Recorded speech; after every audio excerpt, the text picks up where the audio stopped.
Going live.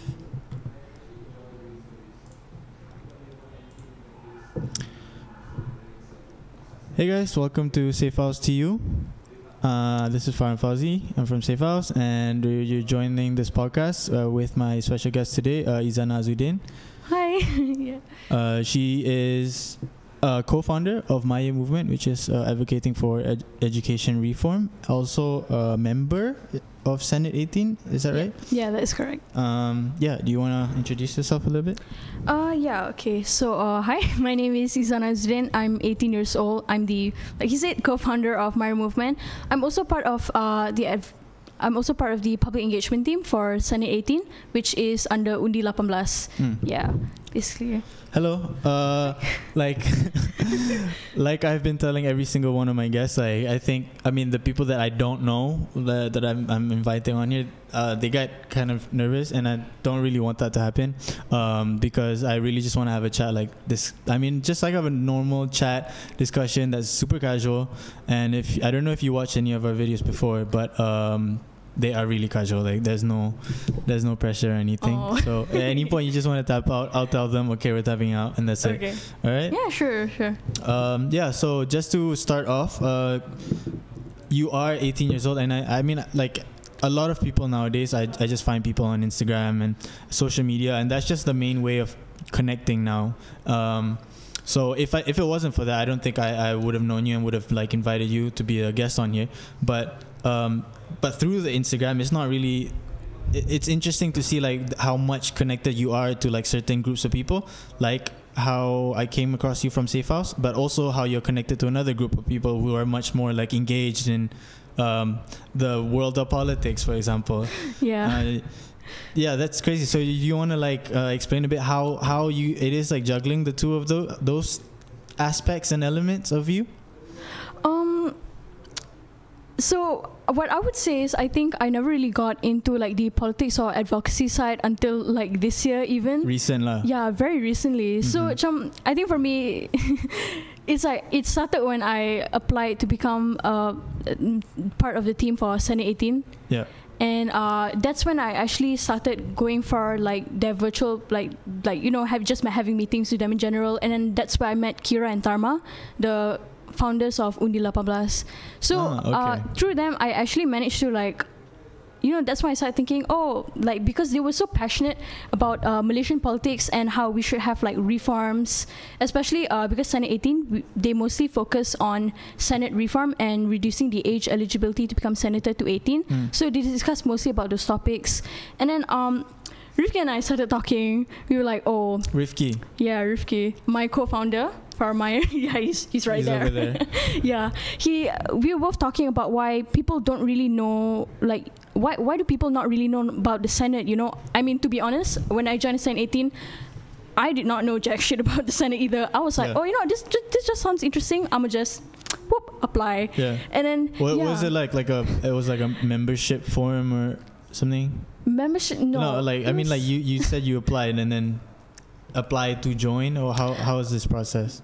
Apply to become like part of the team. So basically what they do is like advocacy, right? So they do public engagement. They contact like politicians to discuss on whether the politicians would support the idea of Senate reform and reducing the age eligibility. So yeah, that's basically what it is. It's like to apply to become like a team member. Yeah. And these founders for Undi 18, are they around your age as well? Because I'm not really familiar with any of this. They're actually around 27 years old, 28. Yeah. Thank you. Yeah, Rifqi. I was about to say 26. He's fact checking. Yeah. Yeah. So I mean, I don't know. I'm not familiar with any of this. Like Safe House as an introduction. I'm not so sure if you've been here once. Yeah, I have. But not more than that, right? So. I have been here before it was Safe House. Intonation. Yeah, intonation. Okay. So what Safe House is right now is more towards the creative worlds, and we're advocating for like having a sustainable economy in the creative world, making sure that everybody knows how to get by, and then just like putting the business in the arts. But really, we haven't really dabbled into anything like where you're here, I guess, is more of the like the politics aspect, I think. And it's something interesting for me personally, because I do see this trend of like younger people being more interested in comparison to maybe 10 years ago. Do you think this is something that you can see amongst your own peers, or is it like, and do you know like why exactly this is happening? So what I would say, like, to like be interested in like knowing about like the creative world and no, politics. Oh, politics. Yeah. So I think politics is something that's like not a lot of people would like to get involved in, because it seems like, especially for youths, because our parents mostly tell us, don't get involved in politics because it's like a taboo subject. They'll say, it's adult talk. So I would say like right now there is like a rising number of youths actually getting involved in politics and like taking an interest. But it's I would say it's going quite well. Do you know why you think young people are getting more involved and starting to be interested in these things? I definitely think it's because people are starting to realize the inaction of, or more of like maybe the flaws. Okay, I won't say flaws. The inaction of the government in like certain things. So yeah, when you government as a unit, or this specific government? I think government as like an institution, as a unit, like, and also like the certain people in there that are in power as well, and their inability to make changes. And you think a lot of young people now are paying attention to this and realizing we're fucked? Oh yeah, definitely. I definitely think that a lot of people, like a lot of youths, are starting to realize, oh man, we definitely need to do something about this, or not, like, because I think the youths, like, part of the reason why we actually like care so much is because we're the future. So if but there must be a difference, right? Like why the youth like 3 generations ago weren't as involved than it is now? I think the reason is because youths back then were more afraid to speak up to their elders. Like they were more in a traditional setting, and like, in a very traditional environment. So it's very hard for them to speak up. Which I don't blame them, but like they should speak up now when they have the opportunity, because like I can tell, like a lot of youths now are getting more brave. They're speaking up. They're voicing out their concerns. I mean that can be a good segue to like what I have here. How was it for you, like for your family dynamic? Like, were your elders and supporting you when you were speaking out? Were they ever like, oh, this is adult talk, you can't really be speaking on politics like that because you're too young? I don't think there was ever a time where my mom never told me to not speak about politics, but she just didn't. But my brother and my sister, however, especially my brother, he really encouraged me to speak about politics. Your older brother then? Yeah, my older brother, because he's a public policy researcher. So yeah, he was very invested in like learning about politics. He was also part of like his debate team. So he just kept talking to me about politics. That's how I managed to like join Senate 18. And then like he supported me in like founding MYER with Rifqi. So yeah, he actually really encouraged me to like get involved. So basically you had a lot of encouragement getting into this when you were younger, or is this like a recent? Oh, this is recent. But like I think I've always talked about politics like since well, not Malaysian politics, but like I've always talked about like social issues, I think, since I was younger, like since I was like 13. Were you involved in anything at school or clubs or anything back then? Yeah, the debate team. So the debate team, I think it became like a platform for me to speak out about like social issues, especially like women empowerment, I'd say, and racism. Yeah, a lot of those stuff, like debate really actually like taught me about those kind of issues. So yeah, it really helped bring to light like those kind of things to me. Can I know where you're from and where did you grow up in KL? No, I grew up in Petaling Jaya.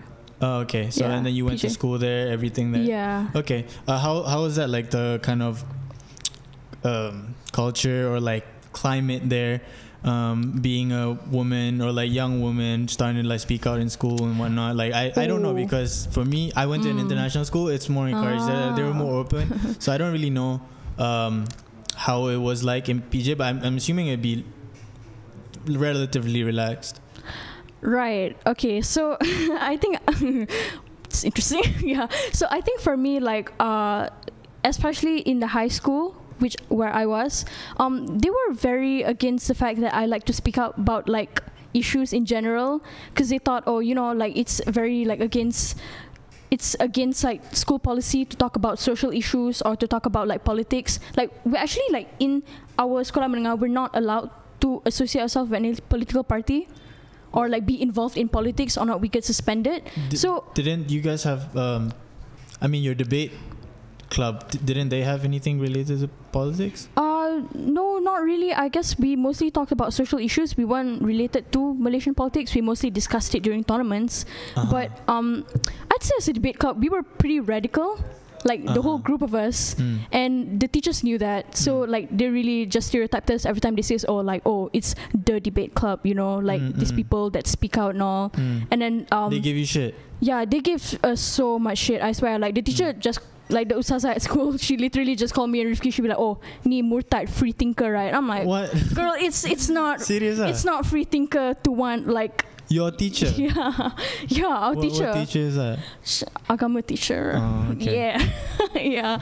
So she called us. She went straight up like that. She went straight up, yeah, and especially like in my school where they would highly encourage. Okay, I won't say encourage because that's giving them a bit too much leeway. I'd say they try to force us to wear, especially me as like a Muslim Malay girl, they try to like force me to wear tudung. They'd say, oh, you know, if you don't wear tudung, like your classes are not going to like get berkat from God. Wait, your teachers are doing this? Oh yeah, and then they told me I'd go to hell.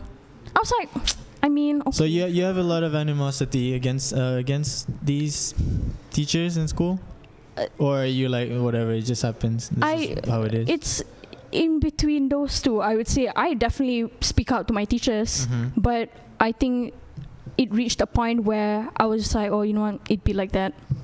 I can't do anything about it. Like I can't fix it. You accept it. Yeah, I accepted it. It's kind of sad. I wish I spoke up more.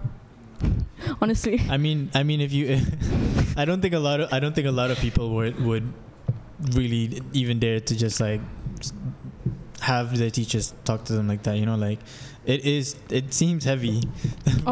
For teachers to be like, oh, murtad. Yeah.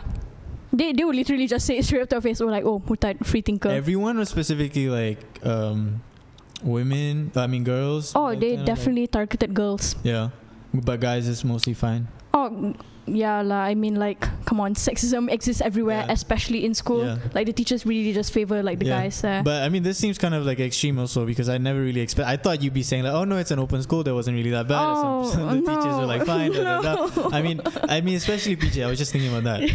But I guess not. No, it's not. You want to call out any of those teachers if they ever? Oh wow! If they ever do this, I am very scared. I would get sued for defamation. But like, Ustazah, if you are watching this, I don't know what to say to you, but like, you need to change, girl. I don't know.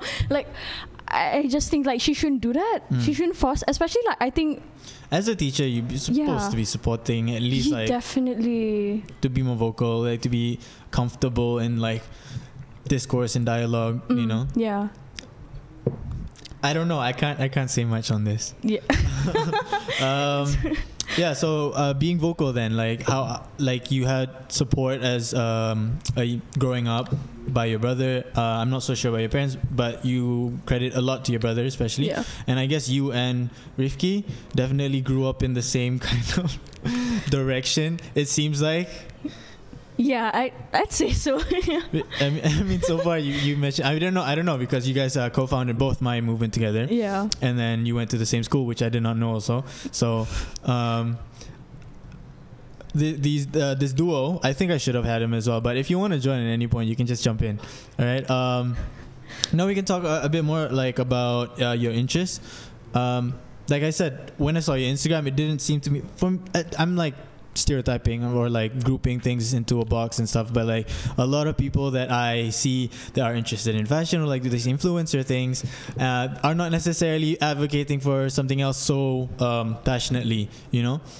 They might post on Insta story or something, but not like found some a movement, for example. But you're dabbling into both. Like I can see that you're somewhat interested in fashion as well. Yeah. Wearing fifth thrift store clothing and whatnot. Do you want to speak on that a little bit, or like how this developed, and how do you kind of like juggle between the two? Should there ever be like one kind of person, or you can really separate these interests but still be considered one individual? Oh no, I definitely think that my interest in fashion and my involvement in politics definitely like they intertwine. Yeah, definitely. I think like when I wore my stomper boots to Parliament. Yeah, dude, that was fucking sick though. I know. I got so many people complimenting me about it. Yeah. Except like this one guy on Twitter who just said, "Oh, baju you seleke." I'm like, sure. Turns out he was Nazi lah. Okay lah. That's a story for another time. But did you get comments then? No, I don't think so. Most of them were like supportive. They were like, "Oh man, it's fucking sick that you like wore stomper boots," you know? No, I mean there. At Parliament. Yeah. Oh, actually, they really liked it. Yeah. Like one of. No one was like, "This doesn't adhere to our dress code or whatever." No, they were all like, "Oh, you know, I really love like your boots." Like this one guy told me, I think he is a public. Yeah, the Mamu. He is a public researcher, man. Yeah, he works for YB Liu Jin Tong. I think he's the PR secretary. I think, the PR secretary. When he saw me, he was like, "Oh, you know, I've been staring at your boots like the whole time during the meeting." I was like, yeah. I mean, yeah. I feel like my style of clothing, because I tend to lean more towards like the goth kind of, I would say, e-girl look. I love the chains. I love like the chunky boots kind of look. And when I wore that to Parliament, I felt like, oh, you know, this is like an act of protest towards formality. Because I feel like youth politics, or like involvement of youth in politics does not require formality for you to make change. Yeah, don't you think? I mean, I do agree that. I mean, that's. I think a lot of people like that too. I can't go to work wearing shirt or whatever. Like, it's just not me. And then it kind of reinforces certain structures. I think formality. Like, does it matter what you wear to say what you want? Yeah, and also formality is pretty classist. It's very capitalistic. Like, imagine you have to pay so much money to like buy a suit when like poor people can't afford to buy suits, and then like how are they going to like present themselves? Yeah, present themselves, right? So I definitely don't think like, you know, I don't think you need to show up in a suit. I don't think you need to show up like with formal clothes or whatever just to be able to make change, like, and like systemic change to the country, you know? Yeah. But you guys, I'm not sure how many people of you was Rifqi there as well. Oh yeah, Rifqi was there as well. When you guys went there, were you greeted with like open arms with by whoever you're meeting? Oh yeah, we have actually met the guy before. The guy pula. I am so sorry. I'm so sorry. We've actually met YB Liu Jin Tong before. So yeah, he met us before. He actually recognized me and Rifqi and like Dharma and Kira. So, oh, I met you before, like at my library in Refsa. Yeah. So he greeted us with open arms. Yeah. I mean, like knowing the age and then the complex issue with how mahasiswa cannot indulge in politics. Oh no, I think he's actually quite supportive of like youth in politics, because like the moment we went at Parliament, when we sat down, he was like, "Okay, I already support Senate 18. Let's not talk about that. Like, you don't have to talk about that." Like, he was already very clear from the start that he was very supportive of youth getting involved in like politics. So yeah. Have you met anybody else that was less like that? Like politician? Yeah.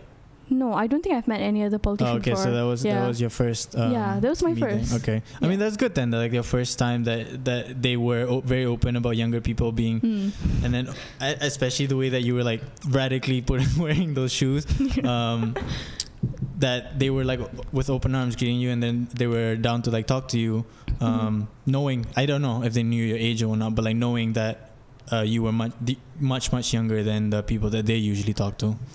And I guess this goes hand in hand with what you are standing for with the educational reform. I guess that you wanted to systematically change how we learn things in schools, and I do agree. Like I was in public school for like 4 years, and the Sejarah books I think is like one of the biggest ones that I would say struck out to me of like what we are taught since we were young.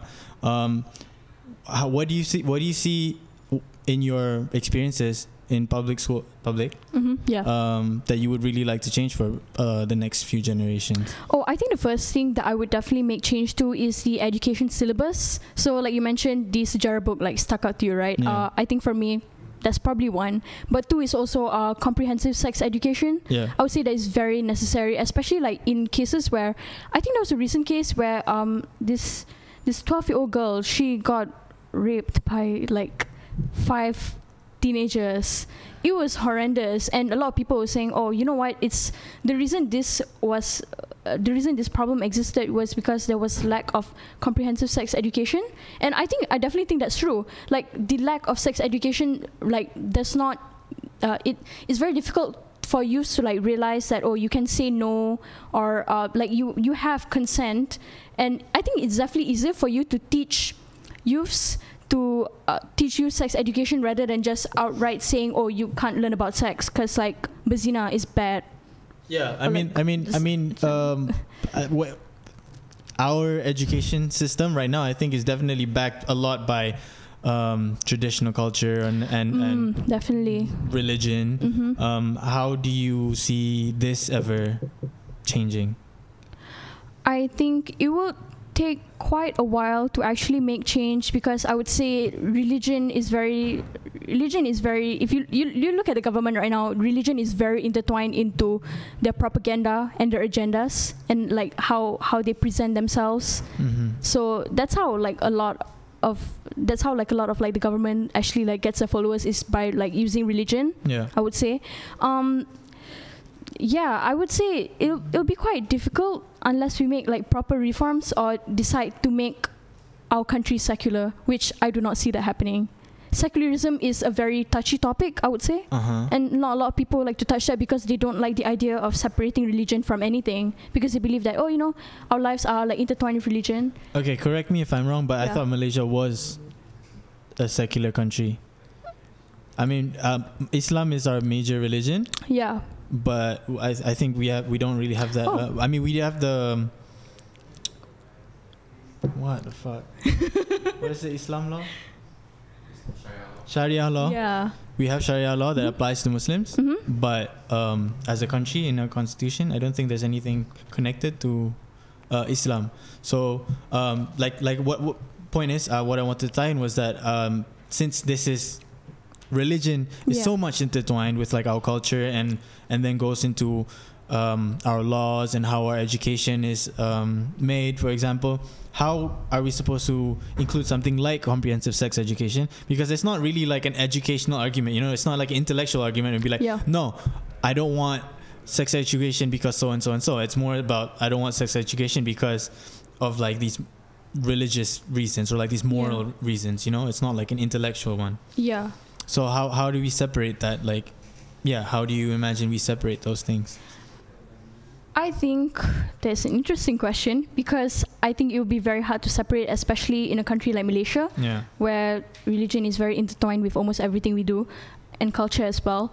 But I think like the first step is obviously changing the mindset of society and like people, boomers in general, just tell them like, you know, comprehensive sex education doesn't necessarily mean like going against religion. It's just teaching. And the thing is, what most people think sex education is just learning the reproduction, like learning how the reproduction process, when it's not really. It's about STDs. It's also about learning what consent is. It's also about learning how to take care of your own body. For example, like menstrual education. I would say that should be included in the sex education as well. I think that's something that we should tell the public and tell them that, like, you know, learning about your own body isn't disgusting, or it doesn't make you any less religious to learn how to take care of yourself. Yeah. So I mean, that in that sense, I think you want to really separate the fact that sex education is not a moral question. It's not like immoral to say. You know, I don't know what the best word it is to like relate to.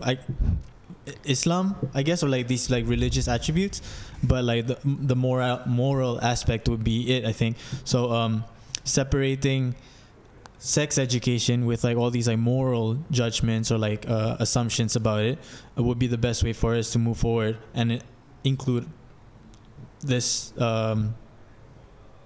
class, for example, in this in the education system. Yeah. Just to like really understand where you come from, I think it's what you seem to me is that you are just really coming into it as a young person saying like, okay, fuck you, you know. Things are changing anyway. A lot of people are communicating with the internet. A lot of younger people are understanding or realizing and being aware of how things are. And these things are slowly, I wouldn't say crumbling, but like, you know, people are really starting to see how it actually is.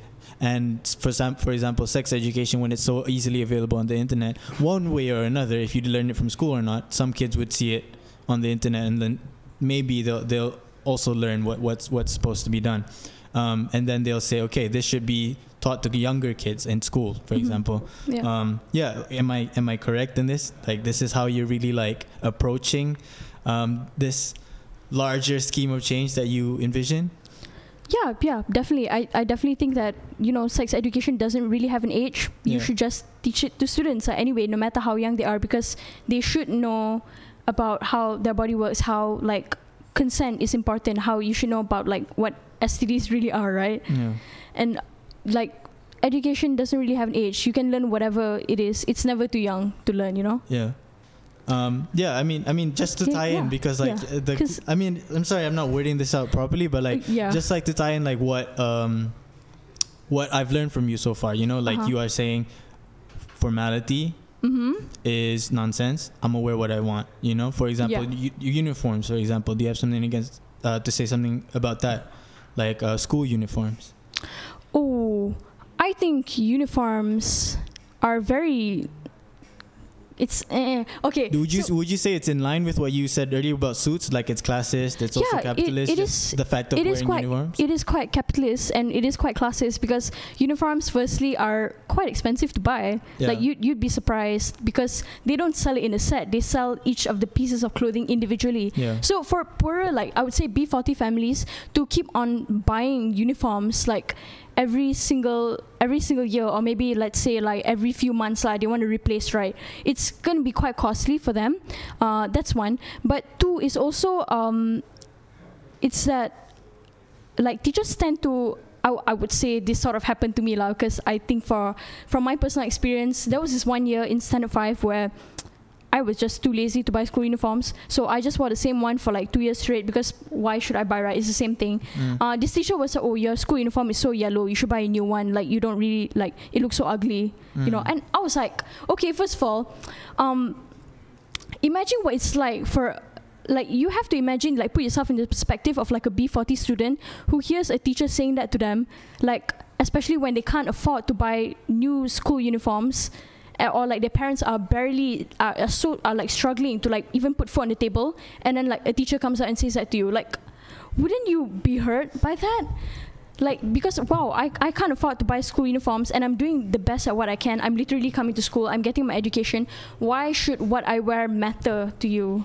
Right? Yeah, and this is what I wanted to tie in, like as a general direction, the way that you're approaching what your views and the visions that you have, or the things that you advocate for. It's more about like really dismantling older structures, or like whatever that was before, to the minute detail of like uniforms at school. Some people would argue that uniforms at school are because you don't want people to show off certain like more expensive clothing, for example, and then, you know, so that all kids seem equal. So so just like as a general, the way that I'm just trying to understand it, like there's your general directions, you know, with why you do things with the shoes, and then with the movement that you're advocating for with Senate 18 as well, you know. Is it more just like dismantling older structures and providing a new perspective?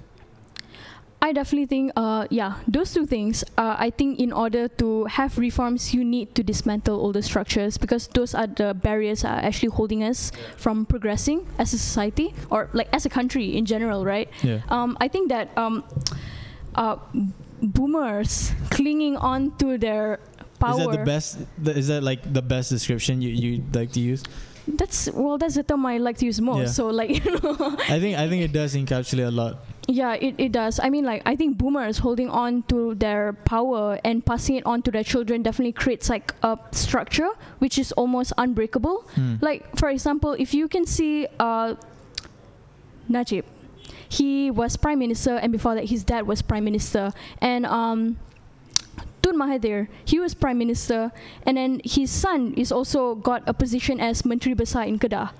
So like, can you see how like they're intertwined somehow? Like, people in power tend to create nepotism by putting their children or their relatives in positions as power as well. So it creates like this political dynasty which is unbreakable. Like, it barely allows any democracy to happen. Yeah. That's fucked up. Like, yeah, that's fucked up. I definitely think you should allow like people from all society, like from all communities, to be able to be represented in the government. Yeah. To be able to like hold positions of power, so they can like make changes to each of like the specific communities, right? That's why the Senate actually has like specific positions for like specific representatives, like for example from the OKU community, from the Siam community, they actually have like senators from there. Yeah, so I mean, that's definitely not enough lah, but like, you know, there should be more. Yeah, I mean, I just like to understand, but do you ever like kind of consider the fact that why these things are in place currently? Like, why are these systems kind of accepted the way that they are, like this nepotism culture? I think it's generally viewed that it's okay for a father to like gain power or like build a big business and then hand the CEO job to his eldest son and whatnot. And I think this is kind of like a cultural thing and that people in Malaysia or like Southeast Asia or Asia kind of generally accept. Do you think that is kind of what's behind why it is that for politicians as well? Yeah, I think culture definitely plays a part into this because, you know, we live in a very patriarchal society. Yeah. So things like they tend to pass down to like our like men just tend to pass down to like their sons, or so, you know, like, oh. Well, what about Anwar to his daughter? Oh, that's a very special case, I would say. Yeah. Like, it's not. I think it's mainly because, does he have a son? I can't tell. Yeah. So if it was like a competition between one or the other, it would be the guy. Oh yeah, definitely. I definitely think. Well, I guess it depends on his mindset. Well, I would. This sounds bad, but like, I would assume if you're in Malaysia, and then you are a Malay straight male Muslim, you would definitely pass it on to your son because that's what you were taught. Unless, of course, you were a progressive man. So I mean, this is. I mean, I don't know. I keep like trying to like pull you back into this. You know, like I'm really trying to try. I'm really trying to tie into like this larger conversation that we might or might not have. Is like, I think a lot of things that's happening right now, or like are the way that they are, is because of like culture and like. And it's very intrinsic, you know, like there's a lot of things that's like complex about it, religion, Islam, or like I sent you like Confucianism, but like this is like way back then, how Asian cultures are patriarchal in the first place, you know. So I think it does shape our politics, it does shape our perception, it does shape our education. How is this new kind of youthful perspective and I guess like growing solidarity with the young people going to be able to change these like really ancient cultures? Well, I think the existence of like youth politics, or like involvement of youths into politics, is like in of itself like a form of protest, I would say, because I would say the main agenda that youths like to adopt into like, you know, their movements or campaigns is that they would protest to or they would like to dismantle older systems or create reforms to those older systems, which is why like how do I say this? Let me think for like 2 minutes. Yeah. So that's why like you have let me think about it. I'm trying to word it properly, like. Okay. Okay. Do you have a kampong? Like a kampong? No. Oh, okay. Yeah. So for me, if my grandmother lives in Kampung Parimahang, so this is like Kuala Selangor, and it's like rumah kayu and stuff still. So when I go there, I never feel like I want to like wear clothing that might be too jarring for the people there, you know. And this is not, I mean, I don't know, it could be seen as like respect for their culture or whatever, but for me it's just like they're like that. I'm not really gonna come into this this area and be like, look at me, I wear clothes differently, for example, you know. Yeah. And I think for me personally, like going into like parliament wearing big, you know, these, I forgot what are they called, stomper boots. I would never do that, you know. And I see that you like give no fucks and you're like, okay, fuck this, I'm gonna just do it. Do you think that a lot of young people have this kind of like fuck you attitude, that they really just don't give a fuck about this? And do you think that you can compile solidarity with a lot of these kids to really make a like shake what like the culture, you know, and really change things? Yeah, I definitely think now that like the increasing amount of people actually like taking like the increasing amount of like youth actually taking part in like politics right now, they would definitely agree. Like, you know, they would be like, oh yeah, fuck you, just wear stomper boots. This is what's surprising to me, like that you're confident about that. Yeah. Like you really are confident about like the people around you, your generation would be like, I don't even know. I would say consider we're in the same generation. You're only like 6 years apart. I mean, how old are you? 24. Oh, okay, that's not that far. Yeah. Okay, we're in the same generation. I'm claiming it. We're in the same generation. But like, yeah, I mean, you're confident. For me, like, I wouldn't say so. You know, I'm not that confident that like my peer from Shalam that I went to that public school with would really see eye to eye. You know, would really be like, yeah, I understand why you say fuck you to certain people, because I don't think they're like that. You know, I'm not that confident. Yeah, I think the thing about like, okay, I won't say different generation lah, because I don't think we're a different generation, but I think like people a bit older than me in general, I would say they still conform a bit to formality. It's mostly because the culture is tying them down, or like, you know, and like they're sort of afraid to like, I mean, I won't say they're sort of afraid to like get called out. It's more like they want to avoid the conflict happening in the first place. And you're okay with that? I'm okay with creating conflict. Like, you know, I am fine. Like, be radical as possible if you can. And you're confident, and you know that a lot of people your age are also just like totally fine with that conflict. I would say. I mean, this is surprising. This is like, this would be like something new, you know. Like I would never have said that. Like, really, I don't think that for me, whatever I see with the people that's coming here and whatnot, it's really kind of like a safe space, a bubble kind of situation. And going out of this bubble, it might be a little bit difficult for people to be really okay with that conflict, that potential conflict. Yeah, that's true. I mean, this place is called safe house after all, so it makes people like express their creativity and make them feel safe. I would say that's true. I suppose that's why a lot of people like tend to keep their inner radicalized selves like inside, because they don't want to be a target towards like, they don't want to be a target for these boomers to like attack them, you know. And I would say that's okay lah, I won't say that's true for me, because I have always been radical from the start. But I would say you can say the same a lot about a lot of youths right now. I would say a bit of the older youths, like they would they'd still conform to the formality because they're afraid of being a target for these boomers, because I think for a lot of them to create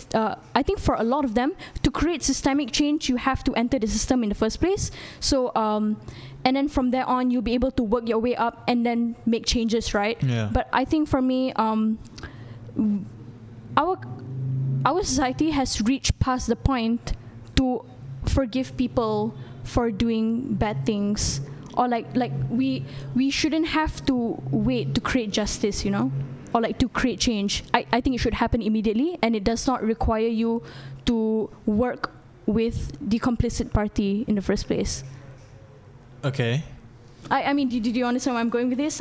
No, not really. Oh, okay. I thought you were saying that a lot of people are scared to like enter the system in the first place to create systemic change. I thought that's where you're getting at. And then the justice part threw me off. Oh, I think there's several ways to like say this. I think firstly you can say like, oh, there are some people who are afraid in general to enter the system or like quietly make change even, so they just keep in the dark. But I think the other type of people are very radical people. Yeah. Like I would say like me and Rifqi, we just give zero fucks. We're like socialism, create change, wears boots and like Air Forces to the parliament, like we don't give a fuck. And then there's also the type of people that enter the system in order to make change to the system. Do you understand what I'm going with this? That's what you're saying. Yeah, okay, so okay. like, and you're saying like the people that's like a bit older than you do that one, do that, like enter the system and then make system from the inside. Yeah. And you're more of like coming from the outside, like banging on the door. Yeah. Okay. Yeah. Now I get it. Okay, I understand. Yeah, for sure. Like I would say I'm like that too. Like I'm not really like, you know, that expressive. You know, if I can, I wouldn't want to have that conversation or like that conflict because I just don't give a fuck that much, you know. But it's nice to see that like a lot of younger people are just like fuck you. Recently, this is like a bad experience. I think 2 days ago, these people downstairs, they always lepak. There's like a mama downstairs and like these older fucking pachi on tour, and they're like making a lot of our customers really uncomfortable because they like stare and they're old and whatnot. And then my girlfriend and walked past them to go upstairs, and then she was just like, why are you staring at me? And then they started shouting at each other, and I was just like, what the fuck? So I went down. I was like pissed off, obviously, right? Like because like just don't make people uncomfortable. I think that's like the bigger lesson. But I just go out and then I talk to them and just like, why are you doing this? Like, why the fuck do you have to like make people uncomfortable? Why do you have to like stare at them? And they're like, ada mata pandang lah and shit like that, you know, like, oh, you know, that's to an extent, like for me, I think like arguing with boomers, I don't usually use this word, but like I guess it makes sense. Fucking boomers, you know, like at some point there's no reasoning with them. Like there's no conversation, there's no productive conversation that will happen. And for me, like I'd just be like, fuck this, you know, like this is just useless. But I don't know about you. How would you have approached this kind of situation? Well, I think if those boomers were to stare at me, I would stare right back at them, like right into their soul. You know, I don't give a fuck. Like, just make them feel uncomfortable too, or you know, just bark at them. I mean, that's my new thing now. I just bark at people that catcall me. Barking? Yeah, like literally just bark at them. Like dog bark? like dog bark, or is it like a word for like shout or something? Yeah, you literally just bark at them like a dog. That makes them feel.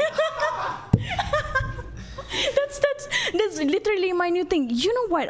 I'm so sorry that had to happen to Alisha, by the way. I hope she's okay now. But but yeah, I understand that it's very difficult to like approach boomers because they'd be like, oh, kalau saya ada mata, pandang lah. Kenapa kau pakai macam tu kan? You tahu I dah ada mata, obviously I nak pandang. Like, girl, it's not that hard to like avert your gaze. Like, can I talk about something that happened to me? Yeah. Like, so I was actually going to like KL and I took the LRT. There was this policeman, because I was actually like wearing like a lace clothes, like lace top, I think. And this policeman like looked at what I wore, and then he asked, oh, you tengah pergi mana? And I said, oh, I'm actually going, saya nak pergi KL. And he said, oh, biarlah saya pergi ke hati awak. I was like, what? Was this guy old? Sorry? Was this guy old? Yeah, he was old. It was disgusting. I mean, I was so shocked that at that time I didn't want to say anything because I just left. I just went to the LRT. I was like, oh, okay. It's gross. Yeah. It's a very like sleazy, unprofessional thing to do. Yeah. Like even when you're not working, just don't do that. You know. Yeah. It's so disgusting and. I don't know.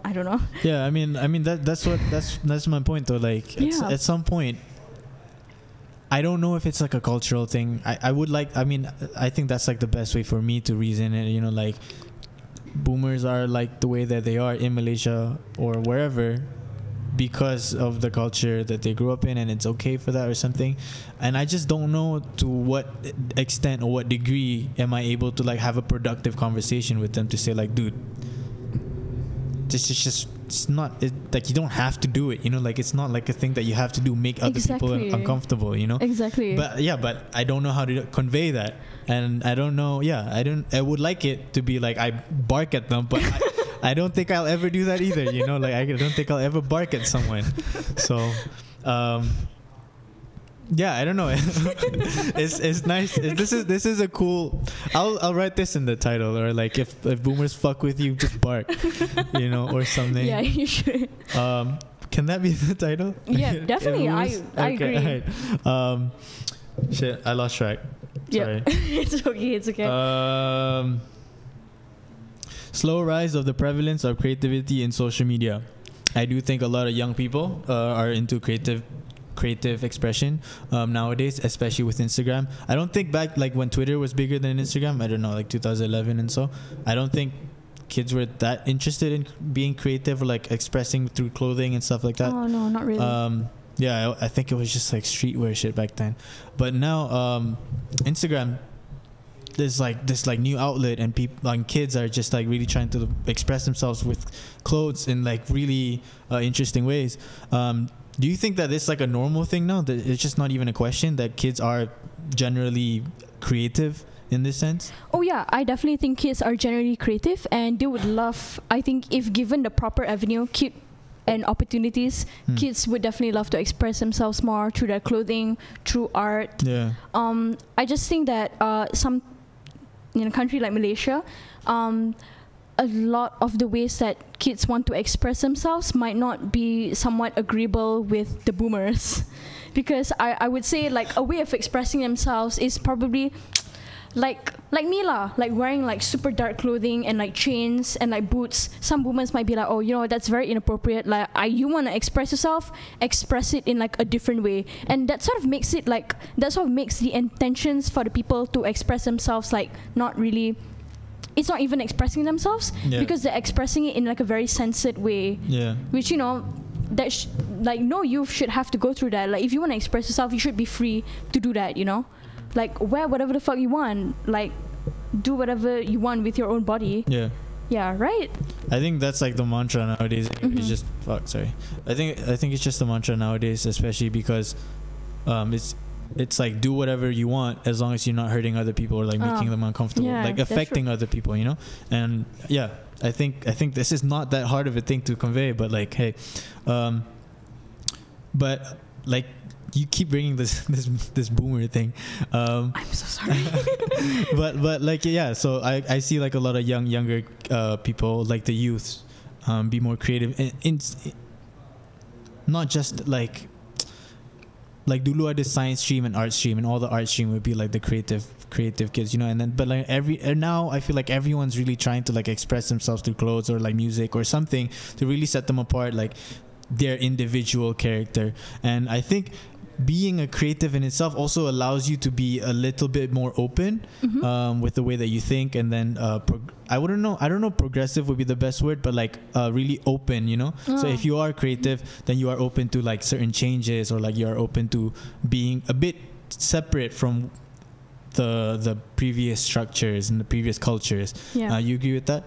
Do you think that do you think that this new wave of kids being creative is like one of the factors as well to why they're so vocal nowadays and aware?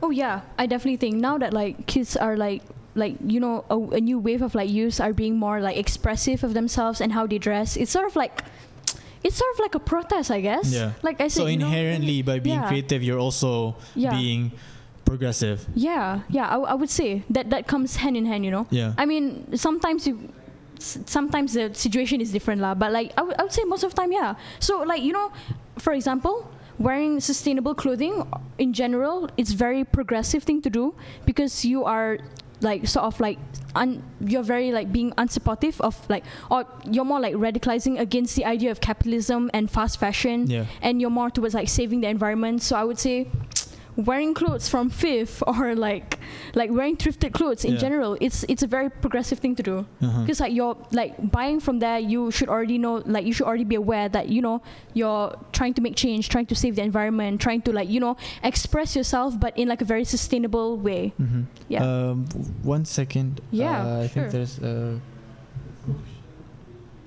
is everything okay? Yeah, can you turn on my charger? This one? Yeah, okay. Sorry. Oh, that's okay. I'm not sure what's happening right now.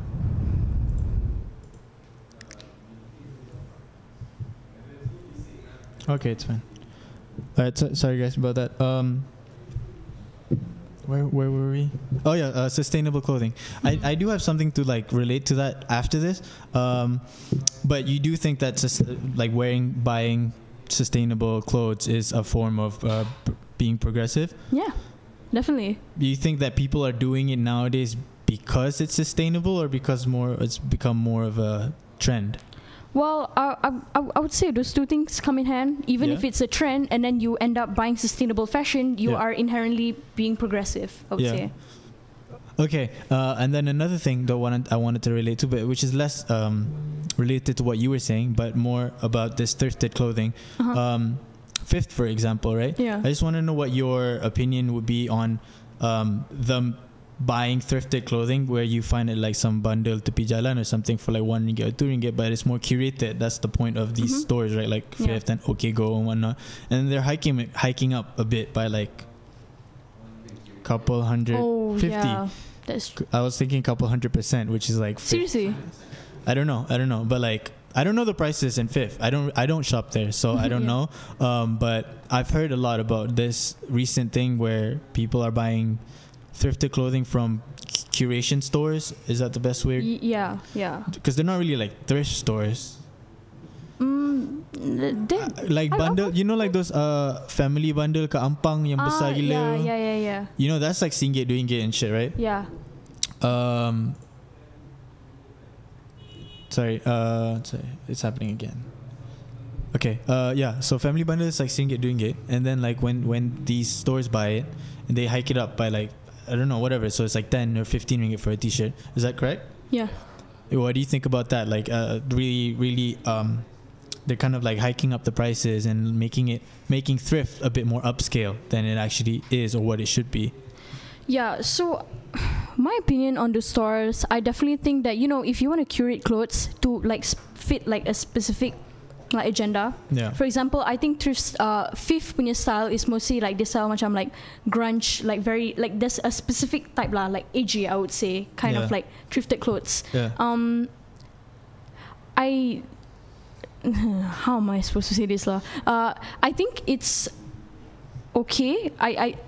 I don't even know, because I'm inherently against the idea of hiking up prices and capitalizing off something that should be affordable for everyone. Yeah, which is why I wanted to ask that you was this your point, question. right? Yeah. Because you were saying that like for example, suits is capitalist, for example, but like wearing thrifted,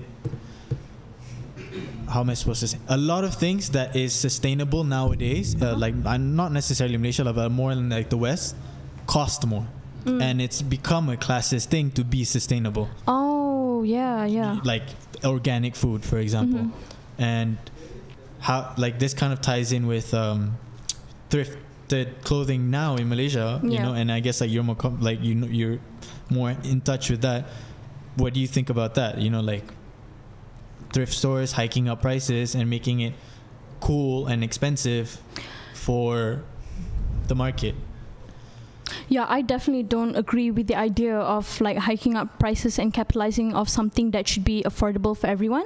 But I mean, let's just say, would you agree sustainable clothing should be for everyone? Yeah, definitely. I definitely agree with the idea, and I definitely like you know how it's like very expensive to be healthy or like to be environmentally friendly in the first place. So that's why vegan food is so expensive. Like a lot of people can't actually afford it because, you know, they actually hike up the price, make it seem like a very like, it's like make it seem very classist, like only like, you know, rich people can afford to like eat healthy and or like go vegan.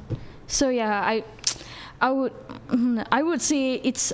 This is related to Safe House too, I think, because people around Safe House also, we've had these conversations before. Yeah, I would say for me it's I would say I'm quite complicit in like sometimes buying from stores that hike up prices that should be affordable for everyone. Yeah. But I also say in a very capitalistic world where you in a very capitalist scale, right? Yeah, in a very capitalistic world. I'll just introduce the like concept of scale to you guys. So just to make this clearer for what I want to say. So back when I was in debate, my coach taught me this thing called scale, or like, you know, other people call it comparative, but it was just a very street mata debate thing to do, to call it scale, where we would compare like two things. So for example, buying, I would say one side of the scale would say that buying sustainable clothing, but the prices are hiked up, are relatively better than buying stores, buying clothes from the fast fashion stores in the first place. Because you're still supporting the environment, even though it's somewhat worse than buying from the bundle itself. Like, do you know where I'm going with this? Like the comparative? Yeah, but you could also say that wearing your own clothes is the most sustainable form of fashion, instead of buying new ones. Oh, that is true. That's true. Yeah. Like you could rewear, but I also think that part of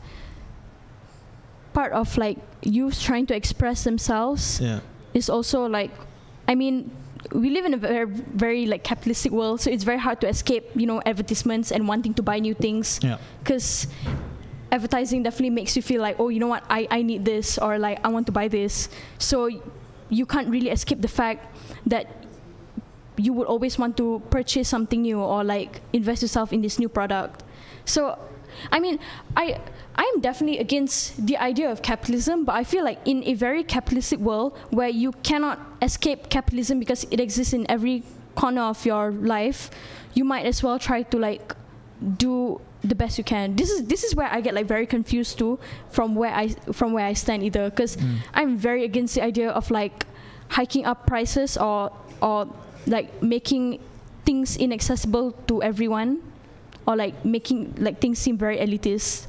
But at the same time, I also like the idea of like, oh, you know, I like this curated store, like thrifted store, because, you know, it seems super edgy and like cool. So I don't even know where I stand on that, you know. I would say I'm quite complicit in that. Yeah. That's something I try to like change about myself, but at the same time it's like it's hard to remain radical and like straight to like support my point. I get it. I mean, I'm not here to be just like, haha, got you type shit. No, I'm, you know, like, I mean, it's fine. Like, I understand. There's like, it's complex, you know, there's complexities. You don't have to like, when you say you're one thing, you don't have to like really go all out. Just be like, okay, can't do this, can't do that. You can't buy a phone because whatever, you know, capitalist. Yeah. So, I mean, it makes sense. At some point, your identity does not really have to be so confined with what what it's supposed to be, you know. I mean, just like relating to that, I do see it happening, you know, like their stores becoming more, thrifting is becoming a bigger thing, and then thrift stores making themselves like a brand. That's the creation aspect, that's the marketing aspect, and kids are into that, while also being sustainable. So relatively, in comparison to Forever 21 or H&M or something, relatively it's good. And then also it's like much more like against these like globalization things that's happening, where you're buying local, you know. I mean, you're supporting local businesses in that sense. So yeah, either way, I do support it. I've been thrifting for like forever, you know, and that's basically where I get most of my clothes. But yeah, I would like to kind of like close this off because it's been an hour, if you're okay with that. Wow, seriously? Okay, cool. Yeah. So do you have any last thoughts or any comments on do you have any last thoughts? Last thoughts. One thing I'd like to say to the youth is please be more like politically active, you know. Try to like take interest in Malaysian politics, or like, you know, invest some time, like follow Undi 18, follow MYER's page on Instagram and Twitter. We release so many infographics, and we try to talk about education reform a lot, and like different parts, you know. We try to talk to multiple stakeholders, and I think you as youths, you guys definitely have a responsibility to try to make change to like the already fucked up system that we have. And socialism. Do you think this goal for this Undi, like changing it to 18 years old, is going to happen anytime soon? I think it's going to be a bit difficult for Senate 18. I think you're talking about Senate 18, right? Undi, like Undi. When we actually are able to vote. Yeah, I think it's already passed. It just hasn't been gazetted yet. Yeah. Yeah. But is it happening, do you think? Actually? It's next year, I think. Really? Probably. I don't even know. Because there's so much things going on right now. Like I wouldn't. True. I was like really. I mean, I've never voted, so. Yeah. So I'm 21, Yeah. and then two years ago, 2018, I was in Berlin. Mm-hmm. So I wanted to sign up for this like the mailing out overseas thing, but then they said I was too late or something for registration. So I've never done that, but like registered now. So I'm like excited to be part of this. Just being able to vote. Yeah. But there's just sometimes like it doesn't really make sense to me that like it's 21 instead of 18 when we're allowed to do a lot of other things when we're 18, like like drive. If you're like able to like take care of your own life and other people's lives by driving on the highway, you should be able to like really have a say. You know, just like pretty weird how they allow like literal 18-year-olds to like drive on the road but can't vote for the like. I mean, we're not as bad as the US though. Like you know, like you can have a gun or something, or like you can drive when you're 16, but you can't fucking drink when you're 21 or some shit. Like it just doesn't, for me, it's not in line. It doesn't make sense. Makes no sense. But I do support that. It doesn't make sense that like 18-year-olds can't vote. There's no reason for it to even be like that. I think you're suppressing that demographic by really expressing themselves and like having an opinion on what party they should vote for and what would the future of their country. Anyway, thank you for showing up. If you would like part 2 or anything like that, we can do it again for sure. Oh, really? Yeah, anytime. Okay, I mean, it's fine. But yeah, thank you for showing up, everybody. Izanna. Yeah, thank you. Thank you for having me here. If you guys want to support Safe House and you want to support the podcast or anything else that we're doing, or Izanna, or anything at all within the creative arts, you can donate to us down below. There's a link. It would help us a ton, especially during this like MCO stage. Thank you. Okay. Bye-bye. Bye.